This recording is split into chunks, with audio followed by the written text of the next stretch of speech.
Yeah, it's recording.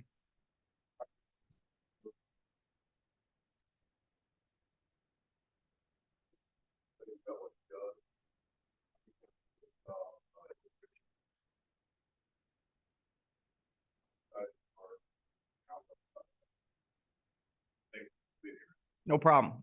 Okay, so the title of this talk is 11 Heuristics of Scientific Illustration. So I've been a professor now at Auburn for about 5 years.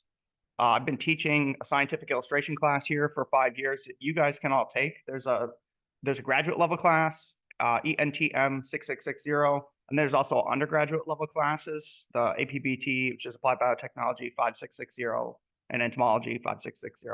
So you can take this class, Figure Fundamentals, Scientific Illustration, and because there's a lot involved in that. And so we really spend like a whole semester kind of discussing everything. And it's really a technical class where you learn how to do all the techniques and it's really a skill that you can learn. So I can't sort of teach you how to make real good scientific figures in one lecture, but I can give you kind of some heuristics of the things I feel like I've learned from my experience from teaching this class. So that's kind of what the focus of this lecture is going to be. Okay, so the first heuristic, number one, digital literacy is powerful.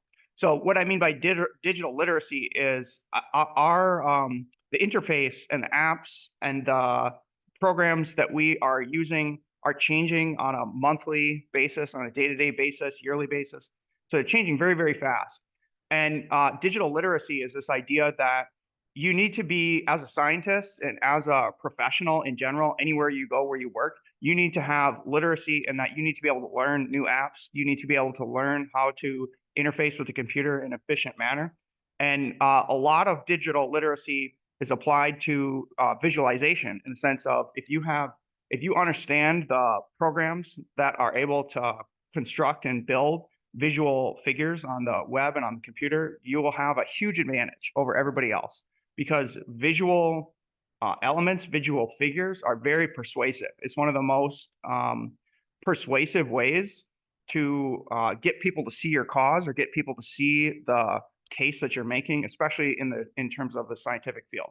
So really the point here is you need to get real good at learning new programs and new apps, because things are always changing. And half of all of scientific papers half of it is writing, but half of it is visual elements. And that's kind of a hole in the scientific education, that we teach people how to do the science, how to construct, or how to do experiments, and oftentimes how to read and write, but we often do not teach people how to make those visual elements, which are really half of all the scientific literature. Okay, so to just give a brief discussion about like some of the things that I'm using on a day-to-day basis. So I'm heavily relying on Adobe Creative Cloud programs. And as students at Auburn, you get free access to every single Adobe app that's ever been made. So you can download these on your computer and you can immediately start like tinkering with them and figuring out how to use them. There's a few that I rely on heavily. So this one, that's Photoshop. Photoshop is a pixelated image program where you're essentially working with images that are set by pixels. Okay, so every one of these Photoshop images is essentially an array of pixels, and each of the pixels has a different value, and it's essentially a program that will allow you to change those pixels. Okay, so think like photography and also just preparation of scientific images in general. Premiere Pro, so that's one that I use a lot, especially like I do a lot of the communication that I do requires me to edit videos. And so I do like green screen videos, things like that, edit those in Premiere. And that's a pretty simple program to learn. There's this program called Rush. So this is Adobe Rush. This you can use on your phone. So I use this a lot when if I'm doing some kind of a communication and I film it on my phone. And the phones nowadays, the videos are really good. Rush is an app that you can download on your phone that you can immediately do real good edits, real quick edits, and it's very user-friendly. You can all just do it with touching with your finger. So that's a great program. Fresco is what I use for comics. Let's see. And then the other one that's real big in terms of preparing scientific figures is Adobe Illustrator. So the class that I teach, we really heavily focus on learning Photoshop, teaching Photoshop, learning Adobe Illustrator, which is vector-based images, and then using Rush to communicate like through videos. So if you take my class, you'll learn those three for sure. And then we also allow a little bit of exploration into like Premiere Pro and then Adobe After Effects, which is like effects on videos. And then there's also an animate that we focus on. Okay, so learning these is, I think, like it's gonna, if you spend just a little bit of time learning some of these apps, you will be just a very powerful individual that any company would be like privileged to have you if you can work with these programs. So I suggest that these are things you want to learn. In addition to sort of these software programs, right? There's always these new apps and things that are becoming more and more important for scientific communication. So I have like I'm a big YouTuber. I have a YouTube channel that I really think has helped my career, and that I can make videos and put the things out that I care about, that my research program focuses on, and people can have access to those. So learning different apps, that's a big important thing. Apps are always changing. So essentially, right, like the point here is that just everything's always changing. You need to get comfortable with learning new languages, learning new apps, learning new programs. Everything nowadays today too is also changing because of AI. So just keep in mind, like you wanna be comfortable with learning new things. Okay, that's the number one. Okay, number two, drawing rewires your brain and makes you smarter. Okay, so you should start to learn to draw diagrams. So a lot of people don't draw anymore nowadays. I have the mean way to say this. This is kind of like the nice way to say this. The mean or funny way to say this is I say smart people draw, stupid people don't. And I say this in kind of in jest, in that anybody can learn how to draw. It's a technical skill. Okay, and so there's always going to be scales of how well people draw. But if you learn to draw and you train yourself, what you're actually doing is you're rewiring your brain. And when you draw something, it forces you to study the morphology of whatever that thing is. So whatever you research or whatever you think about, I would encourage you to try to learn how to draw that. And you'll be surprised at the end of each drawing session, you'll learn new things because it will force you to learn the scientific skill of observation. Okay, so I really encourage people to draw. And in my class, we teach people how to draw. These are some of the things, these are some of my drawings. But I teach the students how to make things like this. And if you can draw and you understand what makes things look visually compelling and aesthetic, your papers are going to have more influence, and they're going to be cited more, and they're going to be read more, because you're going to have a paper that's complete, that looks good, that people actually want to read. So I would encourage everybody to start learning how to draw. I draw every day. And you can just have 3-minute sessions where you just try to draw discrete objects. And if you just start slowly drawing discrete objects that are in front of you, you'll eventually get real good. Okay. And if you want training, you can take that class. Okay, number 3, less is more. Okay. This is a big mistake that a lot of people make in preparing sort of scientific figures. Okay. The whole point of making a figure is that it should make something that's complex more easy to understand. Okay, so as you look through scientific papers and as you read scientific papers, I would encourage you to look at the figures that people are making and ask yourself if you think those figures are contributing to your understanding or detracting from your understanding. So for example, here's kind of like 2 figures. Here's a figure that I made. Here's just sort of like, I'm pulling out like the worst of the worst things like that I think are bad examples. But like, for example, like something like this, like, do you guys, if you saw this in a scientific paper, is this even something that you are willing to even like try to interpret? Yeah, people shaking their heads. No, it's just, so essentially like, if you see something like this, there's literally no point to even having that in the paper, because people just skip over it. And nobody's willing to invest the time that it would take to try to understand that, okay? Because it's just adding too much complexity. So always consider that less is more. The more simple that you can make your figures, the better they are. And if you have something like this, that's literally just taking up space that would be better used for something else, okay? So keep that in mind. Figures should be simple. Figures should be easy to understand. They should not be intimidating. They should not tire out your reader. And this goes the same for not just papers, but grants, extension publications, anytime you're going to give a PowerPoint, anytime you're going to give a poster presentation, less is more. You want things to be simple. Okay.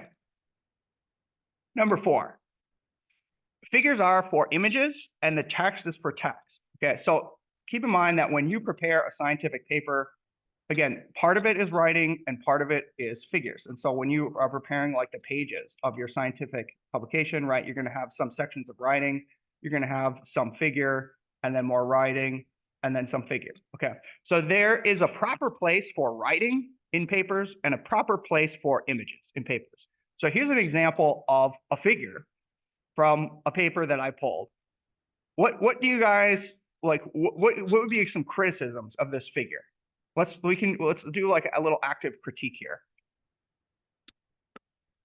A lot of reading. Yeah, that's kind of like my main point is the text in the paper is where you're supposed to be doing your reading. If you make figures like this, again, it's just like why even do this? Why not just write out and put the writing in the text? Don't prepare figures like this. Okay, so the purpose of figures is again to have images, not to overload them with text. And something like this is just, again, it's just intimidating and it is tiring out the reader. Okay. Okay. Number 5. Okay, color is a tool.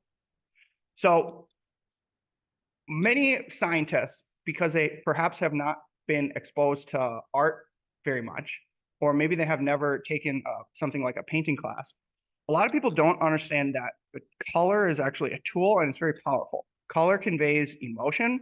And so when you prepare images for a scientific figure, a lot of times what you'll see is you will see people just kind of haphazardly picking colors. Okay. You want to avoid that. You want to understand that color is it's almost like music. Okay, there are things called color palettes. So these are color palettes. You can just Google, like before I prepared this, I just Googled like pleasant color palettes. Okay, and you can pick colors.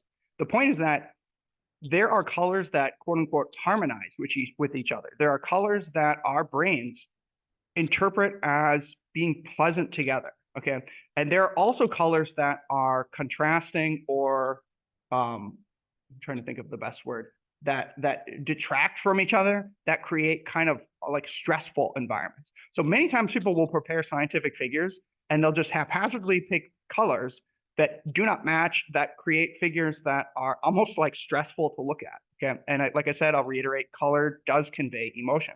So when you make scientific papers and figures and poster presentations, you should actually spend time to learn how to use color palettes. You should pick a color palette and you should keep things consistent. So for example, I show this is a suite of 4 figures that are constructed from a paper on our mosquito bite blocking textiles, which it's just currently in peer review right now. And what I would show here is that what I do when I construct scientific figures is before I even make the first figure, I will choose a color palette that I'm going to stick to for that whole paper. And that will create sort of a unifying theme that will make the readers feel invited and feel like they want to invest in the paper just because it visually looks pleasant. Okay. And also understand that you can use color as a tool to emphasize. So here in this figure, what we're doing is we're mapping out, we're using red strategically to show regions of different garments, different textiles that when they're worn, they cling to the skin in areas that are red. So the red areas are areas where, in this case, you could get bit by a mosquito. So again, just strategically picking good colors to emphasize your points is something that I try to do in every single paper that I work on, okay? Here's another example where in this case, what I'm using red here, I'm using red to mark our control. So here in this case, we're comparing comforts of different textiles. And I'm using red, like I could pick any color for any of these bars. Like that's within my freedom as a scientist to represent things in the way that I think is the most clean or the most easily interpretable. So I'm strategically using colors here where I picked red which is showing my control, which is the most comfortable textile that we're working with, Under Armour. And then I have green being strategically used as representing the textiles that we're working with that will block mosquito bites. Okay. So I'm actually strategically choosing colors that convey certain points. And in the legend, in the figure legend for this, we would say something like green colors are blocking textiles, red are our controls. And then those colors translate across different parts of the figure, right? So you know here that these dots are data from the green textiles that are blocking. This is the control, etc. Okay, so you can use color as a tool. That's the point of 5. Okay. 6, style points count. Okay, so this is the idea that if it really matters, sort of trying to go the extra mile to make things be cool. I think that sounds, some people will not like that. Some people will not like the idea that they might think that perhaps in science everything should be rigorously sort of like even. But I kind of think that if you go the extra mile to make things actually cool, that will help your career. So one of the ways that I do that is when I pick my color palettes, maybe this is weird, but when I pick my color palettes, sometimes I will find movies that I like, and I will find the best scene in that movie that I like, and I will use that as my color palette. So this is a scene from 2001 Space Odyssey, right, where they're pulling out and disassembling the artificial intelligence computer, which has become bad. HAL, I think 9,000 or HAL 5,000, HAL 9,000. Okay. So in this, like there's some greens and there's red, and that was actually the color palette. So this was actually the color palette that I used when I designed my mosquito bite blocking textile paper. So I got just a little bit of green and mostly black and mostly red. So you can kind of like, I think that's just kind of like a cool thing. And again, like just copying good color palettes is a good way to do this, to get good like style points. I've done this a lot actually. Like now it's kind of like a fun thing that I do with all my papers. So here is another paper that we published in Frontiers in Microbiology.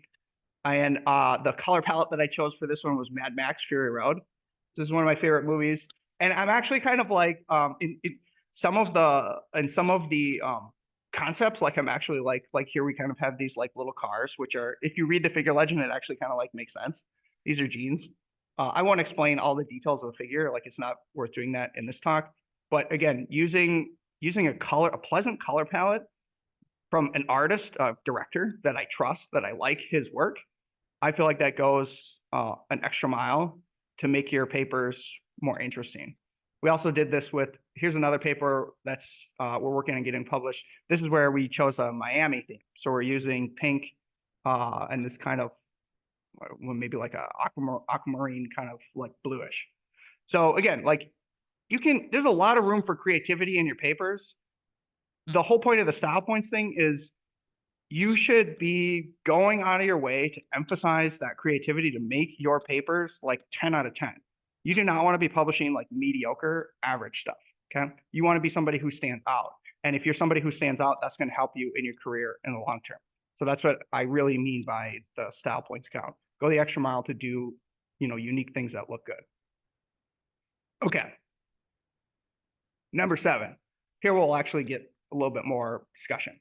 Okay, so number 7 is there are professional standards.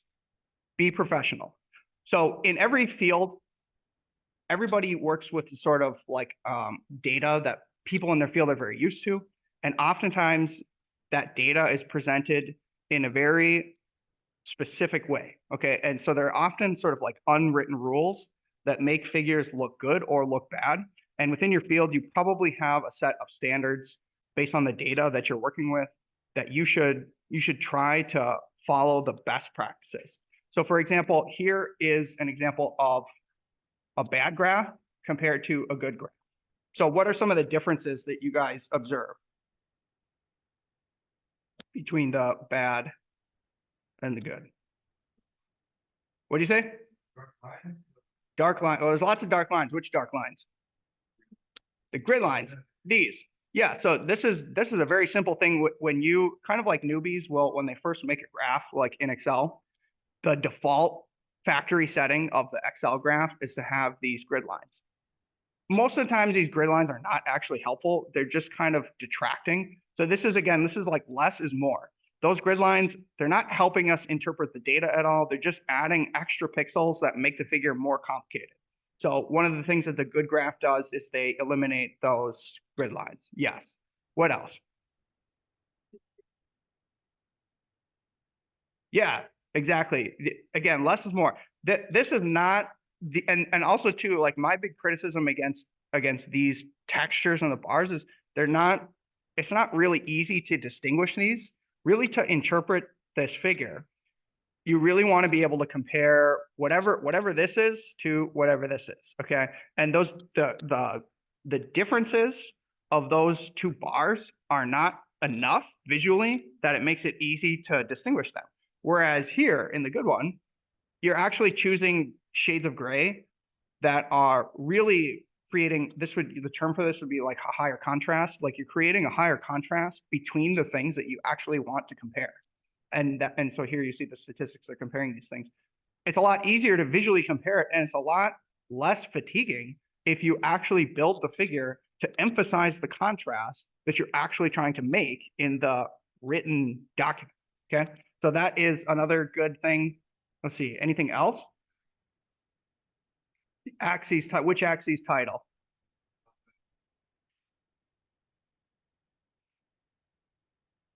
Oh, this one, yeah. So this one has a title. Oh, I see what you're saying. Yeah, this one, it actually fits with the y-axis.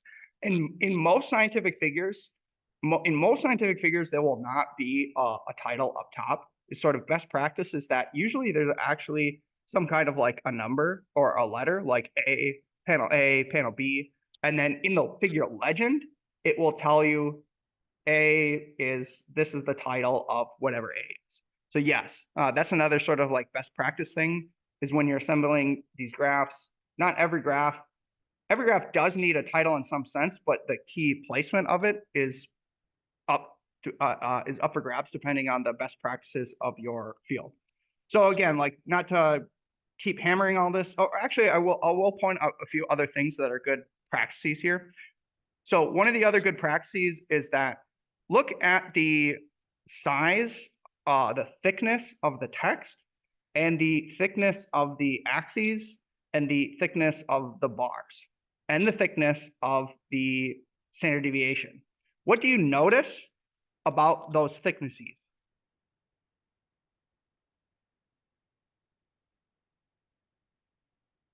Both graphs are actually doing it pretty well here, so you can't compare bad to good. But like, what do you notice about the thickness of the lines? Does anybody see it?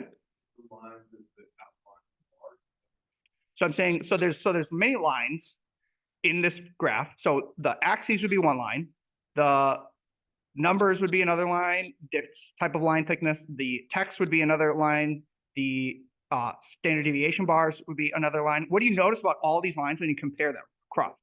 They're consistent. Yes. Okay. Very good. You guys see it. This is what's called line. I call this line consistency. Okay. This is another huge like mistake that lots of newbies will make is they'll make a graph. And again, when you assemble a graph on like Excel or Prism or whatever you use, the default factory setting is often that you'll have lots of line inconsistency. You might have a different font size for your numbers. You might have a different font size for your axes titles or and you might have a different line thickness for your standard deviation bars, etc. Okay. What actually looks good to the human brain, the aesthetic sense, is when all the lines have the same thickness. And there's no reason you cannot do this. You can always figure out a way to make all the lines the same thickness. And this, what it actually does is it makes the figure appear as if all the elements belong together. All the elements are coming from like what I call when I teach a class is like I say, all the elements are from the same universe. Whereas here in this figure, like this texture, because the texture is like a different line thickness, it makes it look like these bars kind of come from a different universe. Whereas this one looks almost completely, everything fits together. The only criticism here I would have is these statistics bars. I would have raised the thickness to make the statistics bars the same thickness as the standard deviation. So again, like this is just one little example of there's all these kinds of little hacks, little tricks that you can do, that everybody can do and learn, that make their figures more appealing and more easy to understand. And that's what I try to teach in the class. Okay, here's another example of a different sort of doing a similar thing with a different data set. So this is with Western blots.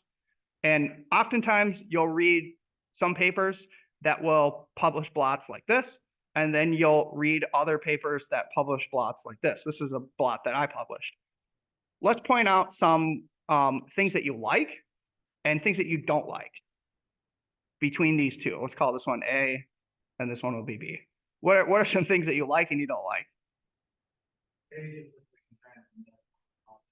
Yeah, sometimes you might not like Western blots kind of do that. Like it depends on what, I don't actually know what data is important here.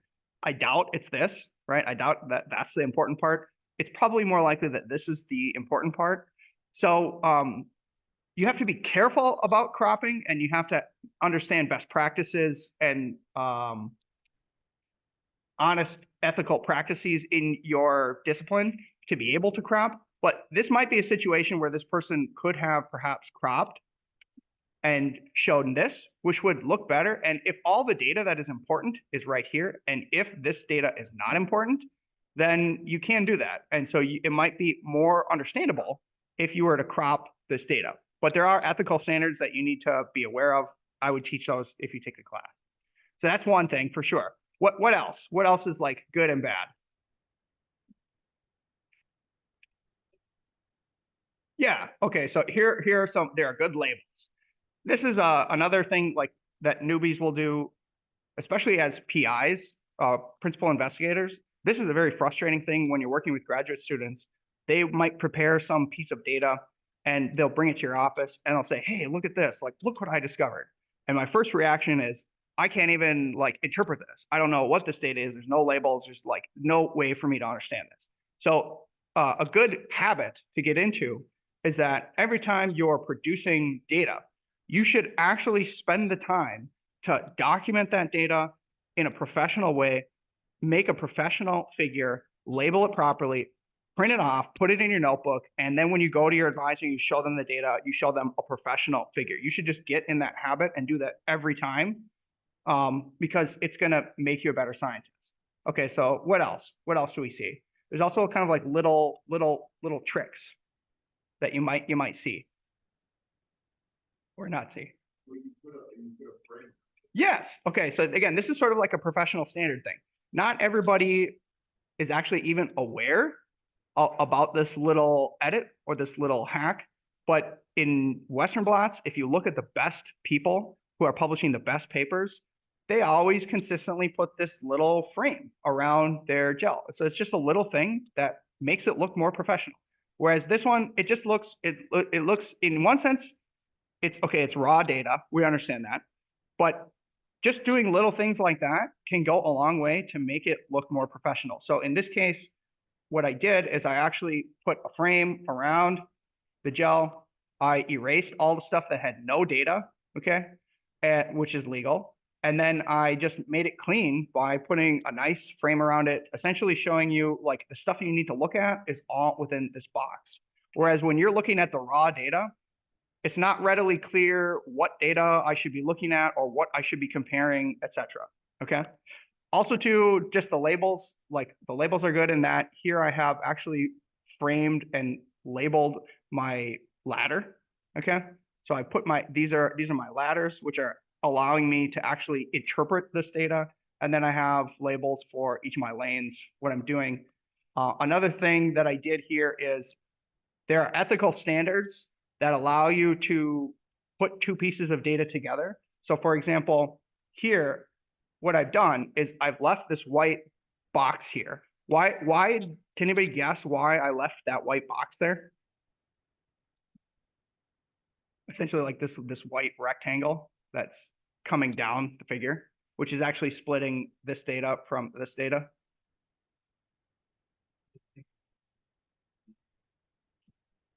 So here's actually kind of like an example of an ethical standard in my field, where if you're going to take two separate gels and compare them, it's illegal to essentially merge the gels. That would be data manipulation.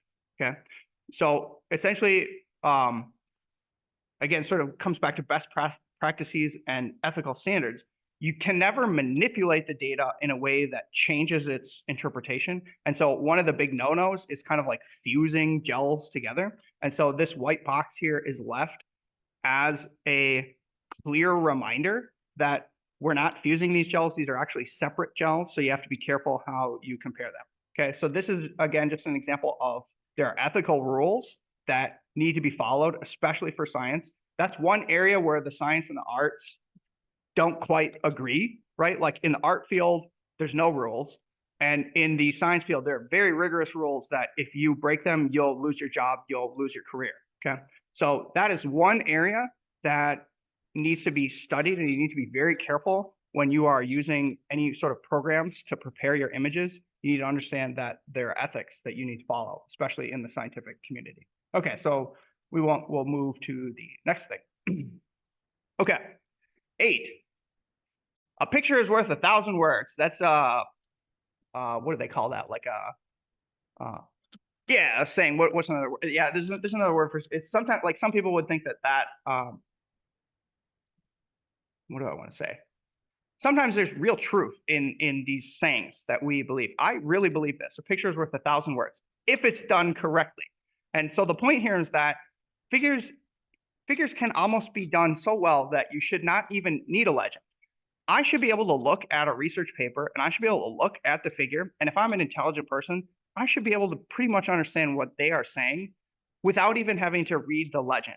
If you have done that, then you have built an amazing figure that is improving the interpretability of your science. In contrast, if you have a figure that desperately needs the legend to decode it, you have created a situation where you're making your science less hard to understand. Okay, so let's just go through this. Let's look at this. Is a figure made from a student who took my class. Like, let's just look at A. Can anybody try to take a guess as to what the point of A is? We'll zoom in on it. Yeah, let's try to interpret. So definitely life stages. Okay, life stages of what? Yeah, life stages of a parasite. Okay, and what is it saying? Anybody take a guess? Like, what's the conclusion or the interpretation of this?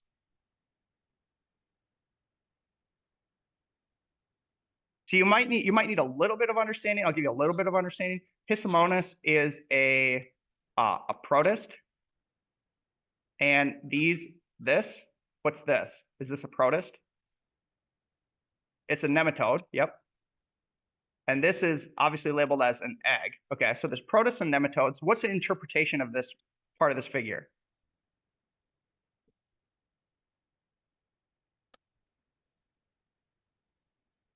So maybe I'm shooting myself in the foot here if we can't interpret this. No, well, it's close. Okay, so that's close. Any other guesses? Yes.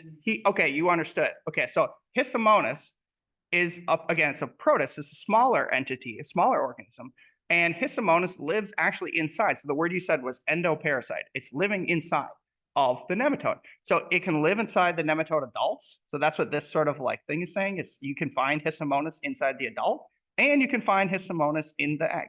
So you were able to actually interpret exactly what we wanted to say just by looking at the figure. And that suggests that it's adding clarity rather than removing clarity. Okay. We don't have to. Well, let's take a stab. Take a stab at what else is happening in B and C,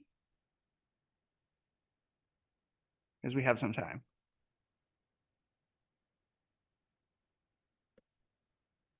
This is a complicated life cycle.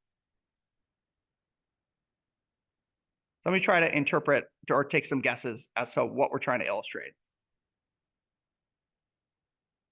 This is the life cycle that is having multiple phases. Yes. Okay, that's a key. Okay, so multiple hosts. Multiple hosts. Yes. So this figure, that is exactly the point of this, is that this parasite, it's a protist parasite that lives inside of another type of parasite, a nematode. And that nematode can be passed around in what are called paratenic hosts, so other hosts. So it's essentially like a seeded parasitic system where there's a parasite that lives in a parasite that lives in a beetle that can get cycled around. And eventually, if it gets in the chicken, it causes problems. Okay. And it can get into the chicken either through an oral infection where the chicken is eating these things or through cloacal drinking, which is where the chicken sort of like sucks up stuff on the ground. So, but you got the point, right? Like there's multiple hosts. That's what you said. So this is just an example. Again, I just show this as an example of you want your figures to be able to be interpretable without reading the legend if possible. Okay, I understand that things can get really complicated, but that's what you should try to shoot for. And then the legend would just add sort of like the cherry on top, clarifying anything that needs to be clarified. Okay, number 9. Use only the Arial font. When you start writing scientific papers, grants, and formulating figures, and publishing papers, you will start to realize that there are, again, best practice standards, and only certain fonts are allowed for certain grants or certain papers, okay? And if you use the Arial font is sort of essentially accepted everywhere, okay? It's usually accepted in all types of grants.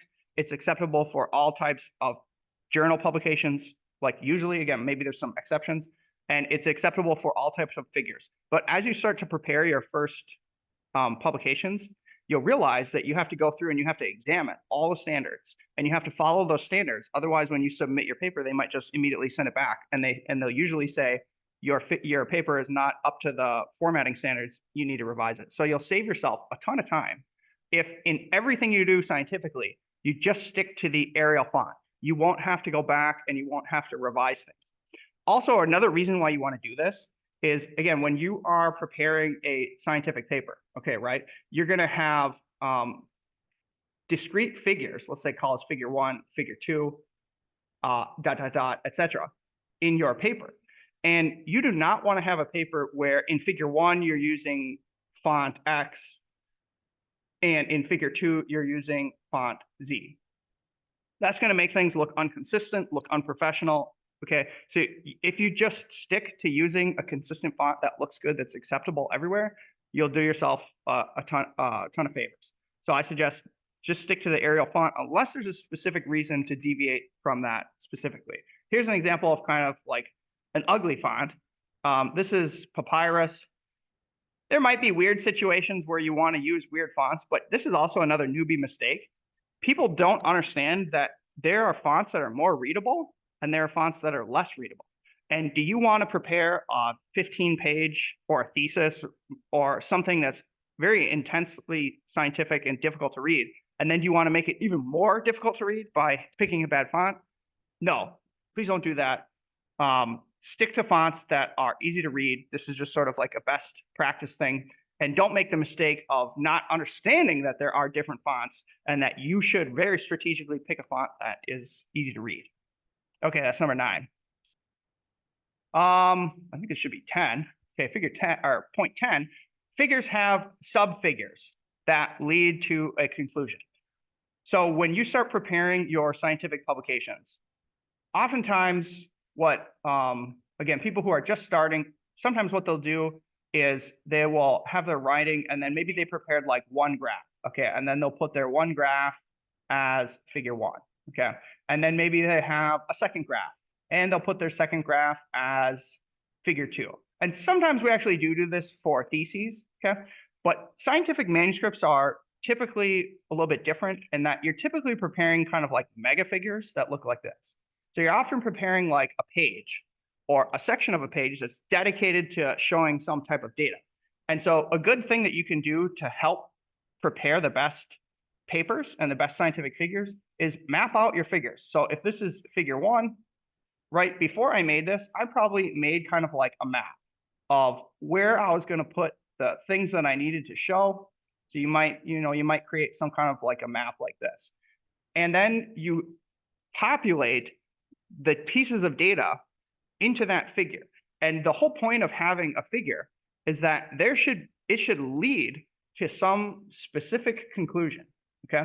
So the downside of doing something like this, where you just show like, okay, here's the first thing I did, and then here's the second thing I did, and then here's the third thing I did, is that does not contribute to the interpretability, or some people don't like this, but telling the story that you need to tell. A lot of science is, in some sense, about not necessarily storytelling, but leading the readers to the conclusion that you made based off the data. And you can strategically organize your figures to lead the reader to the conclusion that you want to make. And that is perfectly acceptable. And in fact, that's the best way to do it. All the best people do it that way. Yeah. And so that's going to make your paper easier to read by the reviewers, or your grant more likely to be funded by the reviewers. Okay, 11. We're wrapping it up here. Learn from the best. So when I started my career, I did not know how to make. I like this figure. This is one that I made that I think is probably one of the best figures. I did not know how to do stuff like this when I first started my career. But what I strategically did is I found people who I thought were the most rigorous scientists in my field that were doing the methods that I was interested in learning, and I found their best publications, like the best publications that this best scientist had ever produced. And I studied those publications, and I looked at how they were actually preparing their figures. I looked at the best practices that they were doing, and I learned from them. So you can go to sort of like the best journals in your field.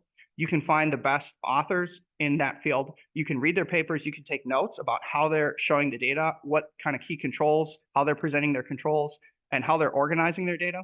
And it's not copying or plagiarism if you are sort of learning from their style. Okay. So I would phrase that as learn from the best. So go out of your way to read papers and study how they're actually organizing their figures. And that's going to go a long way to improving your publications. And if your publications look like the publications of the best people in the field, you're going to help raise yourself up to a better position in your field. Okay, so those are kind of just 11 like quick tips and tricks that I think were important for my career. I teach a class. So this is all a portfolio of some student work. We've done much more than this. This is just a little subset of what we do.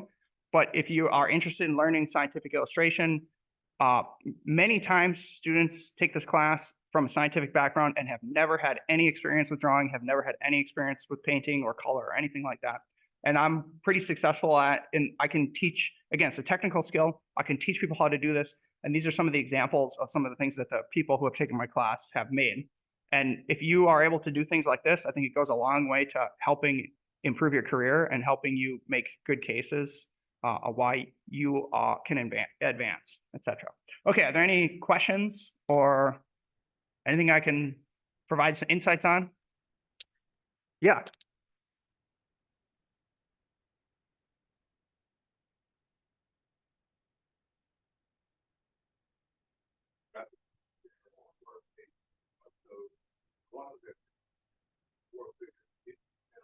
Yeah. You don't have to read the whole paper to understand what the figures say. Yes.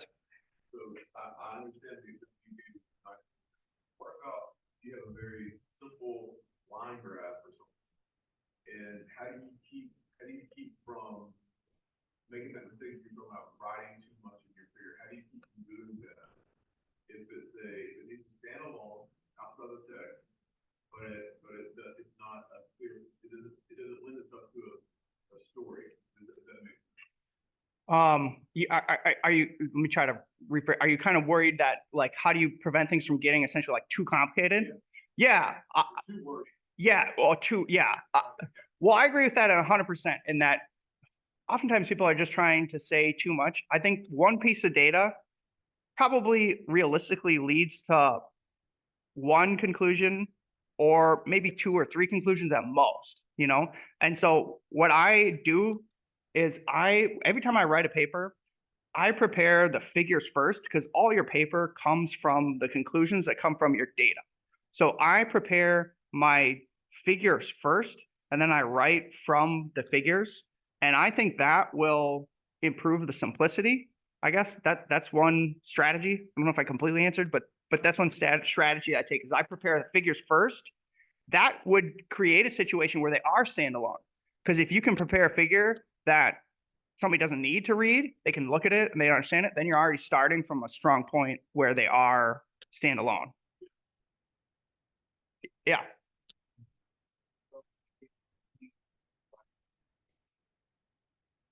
I use everything. Okay, so that's what I mean by like there's a lot of stuff out there, and everything has pros and cons. So I try to learn as many different programs as I can learn, and that might sound intimidating, but nowadays it's actually very easy in that all you need to do is go to YouTube and you need to just search, how do I use X app, whatever. How do I use this program? And you'll be able to find hundreds of YouTube videos that will train you in how to use that. So you guys can learn anything today. You have unlimited access to learning anything that you want to learn. And so the best thing to do is to learn a suite of some of the most important programs and then just expand from there. So that's why, again, like in my class, we teach a base of Photoshop and Illustrator. Once you understand Photoshop and Illustrator, you will be able to work with any Adobe program out there. And it's kind of complicated to learn, but if you spend the time, you can kind of learn anything. I just have some side notes. For the best graphing software, I use a software called Prism. That's kind of, that's how I produce. Let's see if I can find one of these graphs. These are produced in Prism. I think Prism is probably the best scientific graphing software. In comparison, like other comparisons you might use Excel. Excel is kind of like, it's definitely not the best visually for preparing graphs. And then some people will use R or Python. I have used R and Python for some figures, but oftentimes I'm making or collecting data and then I'm sort of like translating it through apps that I know are going to make it look good. So Prism is what I use to translate graphical data into a format that's going to look good. Illustrator is what I use to translate schematics into figures that look good. So there are sort of like better programs than others, I think, for aesthetics. Any other questions?